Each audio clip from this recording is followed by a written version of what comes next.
నమస్కారం, welcome to Gandeevam the arrow of truth.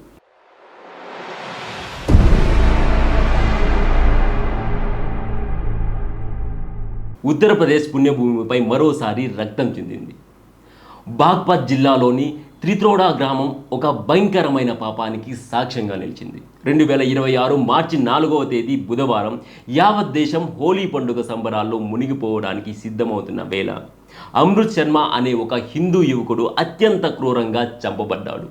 ఇది కేవలం ఒక హత్య కాదు, ఒక వర్గం యొక్క అహంకారం, మతపరమైన విద్వేషం మరియు ఆ ప్రాంతంపై తమ ఆధిపత్యాన్ని చాటుకోవాలనే క్రూరమైన వ్యూహం కలిసిన ఒక పక్కా పథకం ఇది.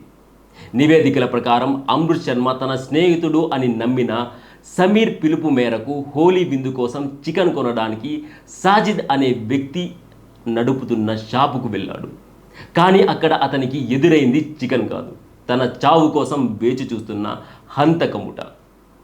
ఆ చికెన్ షాపు వద్ద నిందితులతో జరిగిన ఒక చిన్నపాటి వాగ్వాదాన్ని సాకుగా తీసుకొని సోహెల్, అనస్, షౌకిన్ మరియు చింకు అనే వ్యక్తులు అమృత్ శర్మపై విచక్షణారహితంగా దాడి చేశారు. ఆ కిరాతకులు అమృత్ గుండెపై, కడుపుపై మరియు నడుముపై ఏకంగా 5 సార్లు కత్తితో బలంగా పొడిచారు. విపరీతమైన రక్తస్రావం కావడంతో ఆ యువకుడు అక్కడికక్కడే ప్రాణాలు వదిలేశాడు. ఈ ఘటన వెనుక ఉన్న అసలు కారణాలు విశ్లేషిస్తే అక్కడ ఉన్న ఆధిపత్య పోరు స్పష్టంగా కనిపిస్తుంది. ఆ ప్రాంతంలో తాము చెప్పిందే వేదమని, తమ మాటే నెగ్గాలని భావించే ఒక వర్గం తమకు ఎదురు తిరిగే వారిని లేదా తమ ఆధిపత్యాన్ని ప్రశ్నించే వారిని అంతం చేయాలనే క్రూరమైన ఆలోచనతో ఈ ఘాతుకానికి ఒడిగట్టారు. అమృత్ శర్మ లాంటి యువకులు తమ ఆధిపత్యానికి అడ్డు వస్తున్నారని భావించారో, లేక తమ వర్గం యొక్క భయాన్ని ప్రజల్లో నింపాలనుకున్నారో కానీ పక్కా స్కెచ్ వేసి మరీ ఈ హత్య చేశారు. హోలీ పండుగ సమయంలో ఒక హిందూ యువకుడిని బలి తీసుకోవడం ద్వారా సమాజంలో అశాంతిని నింపాలని, తద్వారా ఆ గ్రామంలో తమ పట్టును నిరూపించుకోవాలని వారు ప్రయత్నించారు. సమీర్ అనే స్నేహితుడు అమృత్ను పిలవడం, అతను వెళ్ళిన షాపులో అప్పటికే కత్తులతో సిద్ధంగా ఉన్న ముఠా ఉండడం చూస్తుంటే ఇది కేవలం ఆవేశంతో జరిగింది కాదని, ఆధిపత్యం కోసం జరిగిన ఒక పక్కా హత్య అని అర్థమవుతుంది. హిందూ సమాజం మీద జరుగుతున్న ఇటువంటి దాడులు దేశ భద్రతకు మరియు అంతర్గత శాంతికి గొడ్డలి పెట్టువంటివి. సామాన్య ప్రజలు తమ పండుగను ప్రశాంతంగా జరుపుకోలేనంతగా ఈ మదోన్మాద శక్తులు తెగబడుతున్నాయి. ఒక చిన్న వాగ్వాదాన్ని సాకుగా చూపి 5 సార్లు గుండెల మీద పొడిచడం అనేది ఇది కేవలం గొడవ కాదు, అది తమ ఆధిపత్యాన్ని ప్రశ్నించినందుకు విధించిన శిక్షగా ఆ హంతకులు భావించారు. తన సోదరుడిని కోల్పోయిన అమృత్ శర్మ సోదరుడు ఇప్పుడు గర్జిస్తున్నాడు. ఆ 4 హంతకులను వెతికి పట్టుకొని వెంటనే ఎన్కౌంటర్ చేయాలని అతను డిమాండ్ చేస్తున్నాడు. అతని కళ్ళల్లో ఎంతో ఆవేదన, ఎంతో ఆగ్రహం కనిపిస్తుంది. ఆధిపత్యం పేరుతో ప్రాణాలు తీసే సంస్కృతిని ఉక్కుపాదంతో అణిచివేయాల్సిన సమయం వచ్చింది. యోగి ఆదిత్యనాథ్ గారి పాలనలో నేరగాళ్లకు తావు లేదని అందరికీ తెలుసు. ఇప్పటికే పోలీసులు ఆ ప్రాంతాన్ని తమ అదుపులోకి తీసుకున్నారు. భారీగా బలగాలను మోహరించి పరిస్థితిని గమనిస్తున్నారు. కానీ ఇక్కడ మనం ఆలోచించాల్సింది ఒకటి ఉంది.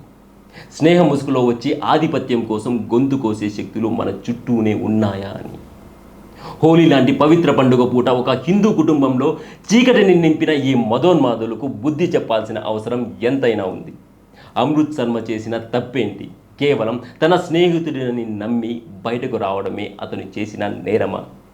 బాగ్పత్ జిల్లాలో గతంలో కూడా ఇలాంటి ఆధిపత్య పోరు వల్ల మతపరమైన ఉద్రిక్తతలు తలెత్తాయి.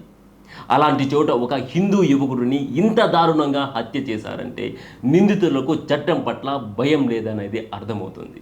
అందుకే ఈ కేసులో బుల్డోజర్ న్యాయం జరగాలని, నిందితుల ఆస్తులను స్వాధీనం చేసుకొని వారిని కఠినంగా శిక్షించాలని ప్రజలు కోరుకుంటున్నారు. భారతీయ జాతీయవాద కోణంలో చూస్తే ఇది కేవలం ఒక వ్యక్తికి జరిగిన అన్యాయం కాదు, మన సంస్కృతి మరియు మన ఉనికిపై జరుగుతున్న దాడి. అమృత్ శర్మ రక్తంతో తడిసిన ఆ గ్రామం ఇప్పుడు న్యాయం కోసం వేచి చూస్తోంది. నిందితులు సుహైల్, అనస్, షౌకీన్ ప్రస్తుతం పరారీలో ఉన్నారు. చట్టం నుంచి తప్పించుకోవాలని వారు చూస్తున్నారు. కానీ వారి పాపపు పుట్ట పగిలే రోజు దగ్గరలోనే ఉంది. ప్రతి ఒక్క హిందూ యువకుడు తన ప్రాణాల రక్షణ కోసం మరియు అక్రమ ఆధిపత్య శక్తులకు వ్యతిరేకంగా అప్రమత్తంగా ఉండాల్సిన సమయం ఆసన్నమైందని ఈ ఘటన మనకు గుర్తు చేస్తోంది. సమాజంలో శాంతిని కాంక్షించేవారు ఎప్పుడూ ఇలాంటి హింసను ప్రేరేపించరు. కానీ ఆధిపత్యం పేరుతో పిలిచి ప్రాణాలు తీసే సంస్కృతి ఎక్కడి నుంచి వచ్చిందో మనందరికీ బాగా తెలుసు. అమృత్ శర్మ బలిదానం వృధా కాకూడదు. ఈ దేశంలో ప్రతి పౌరుడికి, ముఖ్యంగా హిందువులకు భద్రత ఉండాలి. వారి ప్రాణాలకు విలువ ఉండాలి. చివరిగా బాగ్బాద్ ఘటన ఒక హెచ్చరిక. మన చుట్టూ ఉన్న శత్రువులను మరియు ఆధిపత్యం కోసం పాకులాడే ముఠాలను గుర్తించడంలో పొరపాటు చేస్తే ఫలితం అమృత్ శర్మ లాంటి ప్రాణత్యాగాలే అవుతాయి. నిందితులకు ఉరిశిక్ష పడాలని లేదా ఎన్కౌంటర్ జరగాలని ఆ కుటుంబం చేస్తున్న డిమాండ్లో ఎటువంటి తప్పు లేదు. ప్రాణం తీసిన వాడికి బ్రతికే హక్కు లేదని శాస్త్రం చెబుతోంది. ఈ పాపాత్ములకు అండగా నిలిచే శక్తులను కూడా తుదముట్టించాలి. ఈ దేశం జాతీయవాద బాటలో నడవాలి. ధర్మం కాపాడబడాలి. అమృత్ శర్మ ఆత్మకు శాంతి చేకూరాలంటే ఆ హంతకులు మట్టిలో కలవాల్సిందే. ఉత్తరప్రదేశ్ ప్రభుత్వం ఈ విషయంలో ఎటువంటి రాజీ పడకూడదని దేశం మొత్తం కోరుకుంటోంది.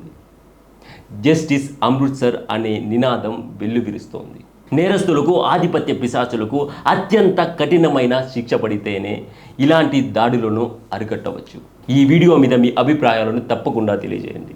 జస్టిస్ అమృత్ శర్మ అని కామెంట్లలో రాయండి. ఈ వీడియో కనుక నచ్చినట్టయితే లైక్ చేయండి, షేర్ చేయండి. కానీ సబ్స్క్రైబ్ చేసుకోవడం మాత్రం మర్చిపోవద్దండి. జాతీయవాద గళాన్ని సపోర్ట్ చేయండి. జై హింద్. భారత్ మాతాకి జై.